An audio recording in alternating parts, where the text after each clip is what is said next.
አብሮነት አብሮነት አብሮነት አብሮነት አብሮነት አብሮነት አብሮነት አብሮነት አብሮነት የህልም ባሌን ባገኘሁት ክፍል 12።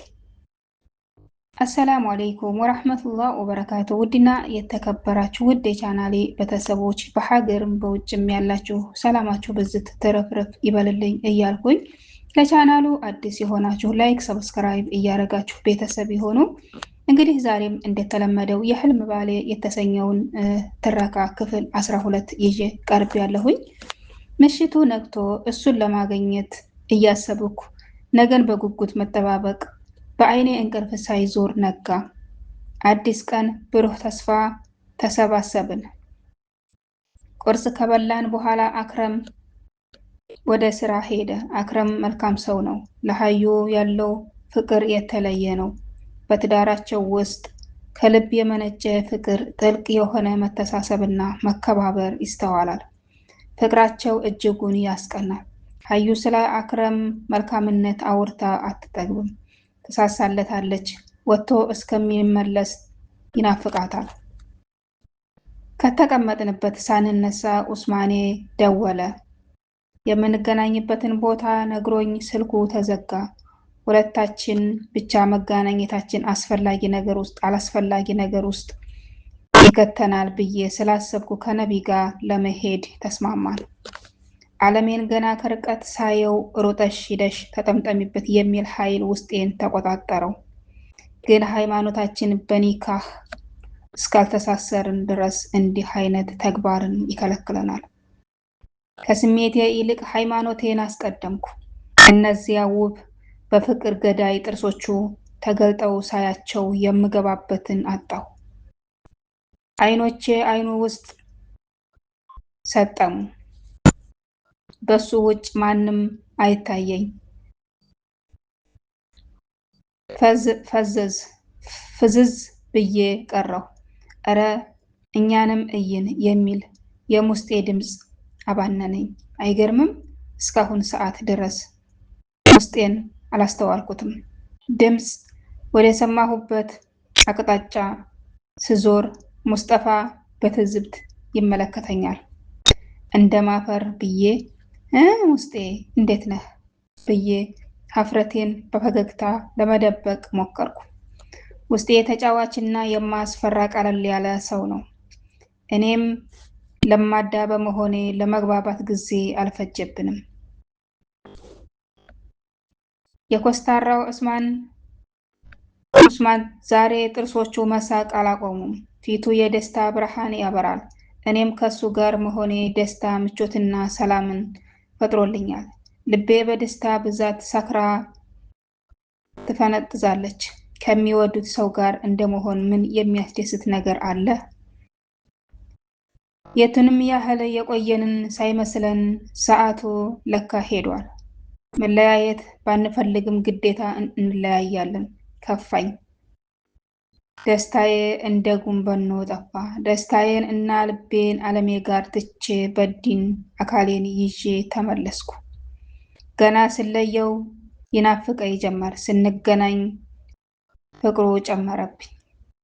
እንደ ከፋኝ ቤት ደረስን።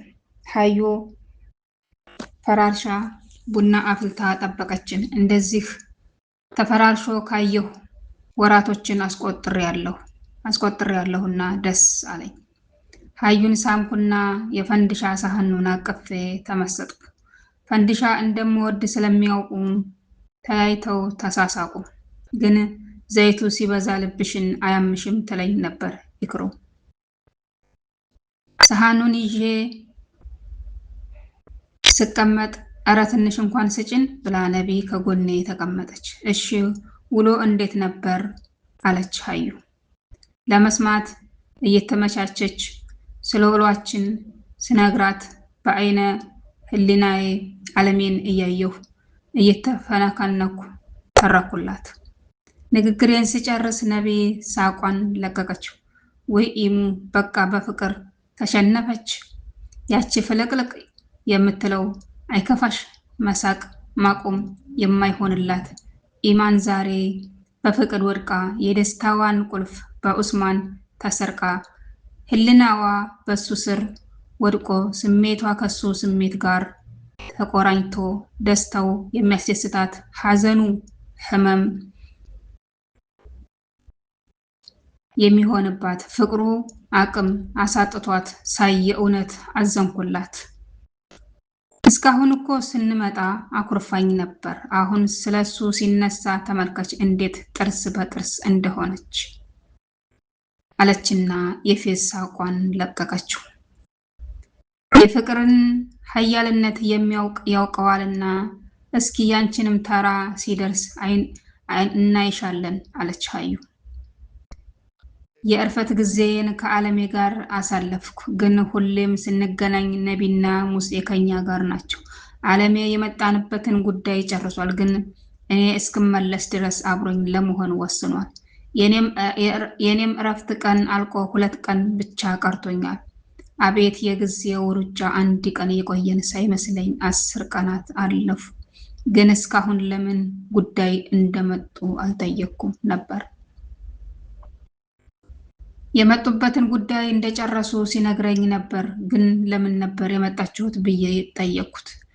ሙስጤ ሳቀብኝ። ለነገሩ አልፈርድብሽም፣ ኡስማን ማሰቢያሽን ወስዶት ነው። ቆይ ግን ምን ይሻላችኋል? ያለ ማሰቢያ እንዴት ትኖራላችሁ? የሱንም እኮ ማሰቢያ ሰርቀሽዋል። የሚሰራውን አያውቅም፣ ዝም ብሎ መጣ እንጂ ሁሉን በኔ ጥሏል። ኢማን ሆኗል ሐሳቡና ወሬው ሲል ልቤ በደስታ ቀለጠች። የመጣ ነው የአሽከርካሪዎች ማሰልጠኛ ተቋም ለመክፈት አስበን እኔና ኡስሚ አንዳንድ ነገሮችን ከዚህ አስጨርሰን አሁን ደግሞ ባህር ዳር ማስጨረስ ያለብን ነገር አለን እና አሁን ደግሞ ባህር ዳር ልትሄዱ ነው ብዬ ጠየቅኩት። አይ ልትሄድ በይኝ፣ እኔ ብቻዬን ነኝ። እሱ በድኑ ነው ያለው፣ መስራት አቆሟል። ብቻ ውክልና የሰጠን ለሁለት የተሰጠን ለሁለታችን ስለሆነ ፊርማው ስለሚያስፈልግ እወስደዋለሁ ብሎ የኡስማኔን በፍቅር መውደቅ ታዝቦ በአሽሙር ተናገረ። 5ታችሁም ናችሁ በጋራ የምትከፍቱት? አዎ፣ ግን ሁለቱን ታያቸው። ከማል በልጅ ፍቅር ተጠምዶ ለኛ የሚሰጠን ጊዜ አጥቷል። ስራ ቦታ መዋል ራሱ ከብዶታል። ከልጅ ጋር ውሎ ቢያድር 8ቱ ነው።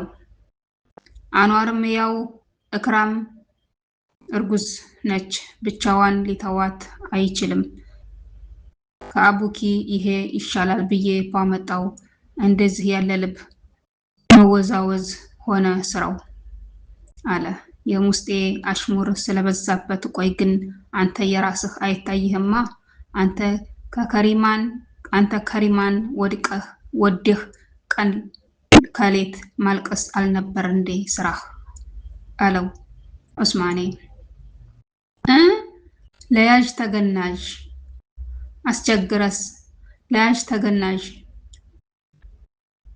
አስቸግረህ ዛሬ አንተን በኔ ላይ ለመሳቅ በቃህ ብሎ ዓለሜ ጥያቄ አዘል ንግግሩን ጨረሰ። አላቅሽም፣ አበጅም፣ አልቀረሁም። አላህ ዱዓዬን ሰምቶኛል። ታውቃለህ፣ በቅርቡ ሚስቴ ትሆናለች። ሚስቴ ከንግግሩ ሙስጤ ሊያገባ እንደሆነ ተረዳሁ። ከማል መንገዱን ሳያቸው አንዋር ከተለየ አሁን የሙስጤ ተራ ደረሰ። ዛሬ የመጨረሻ ቀኔ ነው። ከአሁን በኋላ ዓለሜን ለማየት ወራቶችን መጠበቅ አለብኝ። እንዴት ነው የምችለው? ከጎኔ ሆኖ እየናፈቀኝ ጭራሽ ሳላየው ውዬ ላድር ፍርጃ ሆኗል። ምነው ዛሬ ቀኑ ሳይመሽ የዓመት ያህል በተለጠጠ ነገ የሚሉት ቀን ባይመጣ ብዬ ተመኘሁ። ግን ምን ዋጋ አለው? ሰዓቱም መቁጠሩን ሳያቆም ፀሐይ ቦታዋን ለጨረቃ ለመልቀቅ አኮበኮበች። ውድና የተከበራችሁ ውድ ቻናሌ ቤተሰቦች እንግዲህ ለዛሬ የህልም ባሌን የተሰኘውን ትረካ ክፍል 12 ይሄንን ይመስላል። ቀጣይ ክፍል 13 እስከሚለቀቅ እስከዛው ድረስ ሁላችሁም በያላችሁበት ሰላማችሁ ብዝት ተረፍረፍ ይበልልኝ እያልኩኝ ላይክ እና ሰብስክራይብ ሼር ማድረግን እንዳይረሳ። ስለ ሁሉም ትብብራችሁ ከልብ አመሰግናለሁ። እስከዛው ድረስ መልካም ጊዜ ይሁንላችሁ።